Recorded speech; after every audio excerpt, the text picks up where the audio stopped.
Abakiise mu lukiiko lw'eggwanga olukulu abatuula akakiiko ak'ebyensimbi kata baggweewo ekigo oluvannyuma lw'okulambula eddwaliro eryali liteekeddwa ozimbibwa ku luguudo olw'Entebbe erisangibwa e Lubowa nga lino lyakujjanjaba endwadde ez'enjawulo okutuukayo nga teriyo kyakoleddwa. Abakiise bano bagenze okutuukawo nga teriyo omulimu gwonna gulagibwawo nti gwe gugenda maaso ku nteekateeka eno. Bano we batuukiddewo nga olunaku olwajjo minisita avunaanyizibwa ku byensimbi Matia Kasaija yavuddeyo n'asaba obuwumbi 319 ez'okwagala okwongera ku mulimu guno kye yagambye nti waliwo enteekateeka eriwo mu kifo kino. Ababaka oluvannyuma lwa minisita okusaba ensimbi zino bavuddeyo ne bakuba ebituli mu nsimbi zino ne bategeeza nga wetaliwo omulimu gwonna gugenda maaso era nga kye kimu kye batuuseko olunaku olwaleero.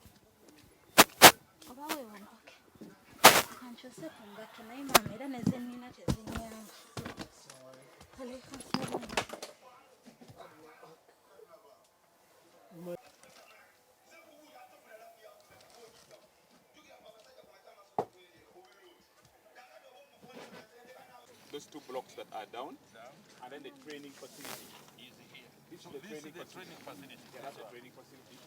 The other two are, they have the same sizes, but the other two are how many floors? They're just somebody. Do we have a safety manager?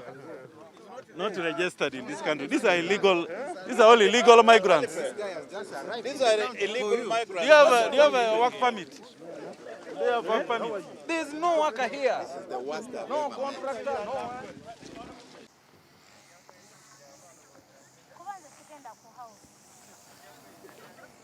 Abakiise era balazze okwennyamira olw'ensonga nti ku kifo kino tebasanzeewo muntu yenna yakwasibwa buvunaanyizibwa bwa kuzimba ddwaliro lino oba muyite contractor omuntu eyeebuuzibwako consultant saako n'ebintu ebigenda maaso mu kifo kino okulaga nti tebituukana na mutindo.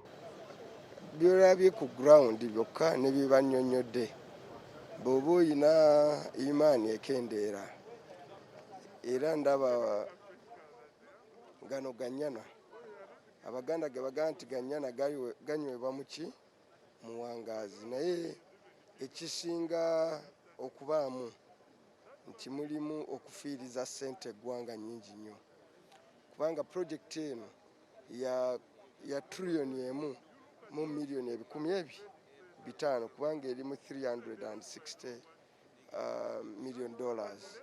N'olwekyo tugenda kufiirwa ssente nnyingi nnyo eri ba investor abafere modolo eno. Era ffe ng'ababaka abamu ku komiti eno mu analysis yaffe eno crime scene era nga gavumenti yeetaaga okwakitinga first ba minisita beetaaga okujja tukomewo tuggalewo site eno tumale okukola forensic investigation okusinziira ku ssente ze twakabawa kuba bali mu kola eno fraud yennyini kubbirawo bubbizi ssente za muwi w'omusolo so eno site yafuuse scene era ne poliisi yeetaaga okujja etandika okuinvestigatinga ku kigenda mu maaso wano. Bano era balaze nga bwe beetaaga abakungu bano okulabikako mu kakiiko kano sabbiiti ejja okwongera okunnyonnyola wa omulimu we gutuuse era nga bagaana ebiwandiiko ebitali bimu ebikwata ku mulimu guno. Chair and honorable ministers and honorable colleagues, I propose that the facility be closed until when we finish with the investigations. But you wait. Let's first. We're waiting, Chair. Say proposal, Chair. Say proposal, Chair. Okay. The information I have, which I would want them to confirm, is that in the contract, the government of Uganda would pay FENASI $95 million towards the cost of financing to meet the finance cost that they would have used after borrowing money from a bank. So I would want them to confirm whether that is true, because now it seems to me that they are actually using our own money to do the construction. They have not borrowed money from anybody else. Owners engineer, I will not be going with you, but we want you to come yourself to Parliament next week. With the Pinetti. With the Pinetti. Okay. Can we say Tuesday? Yes, can you do Tuesday? Yes, Tuesday. At 10. With the Pinetti, not himself alone. No, I think the two are separate. This one is the owner's engineer. I don't think he has control over the developer.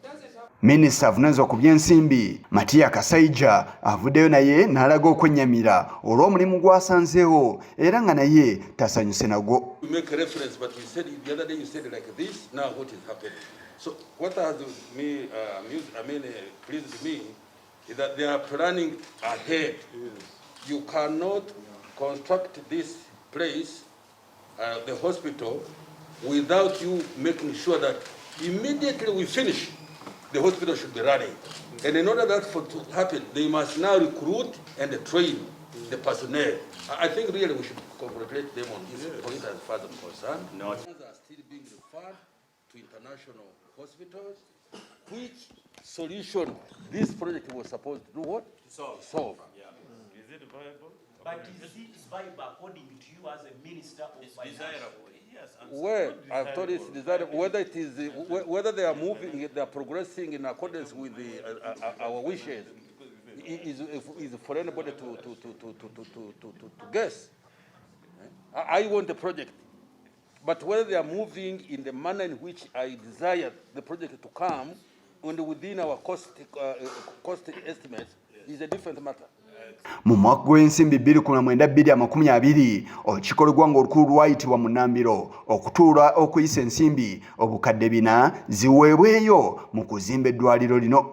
Abakiise mu kiiko lw'eggwanga olukulu omulundi ogwasooka bwe baayagala okugenda okulambula ekifo kino baabagobera bweru era abakungu ba minisitule y'ebyobulamu ne bategeeza nga abantu bano bwe bataamanyisaako bavunaanyizibwa ku nteekateeka ez'okuzimba eddwaliro lino nti singa kyali kikoleddwa bandibaaniriza.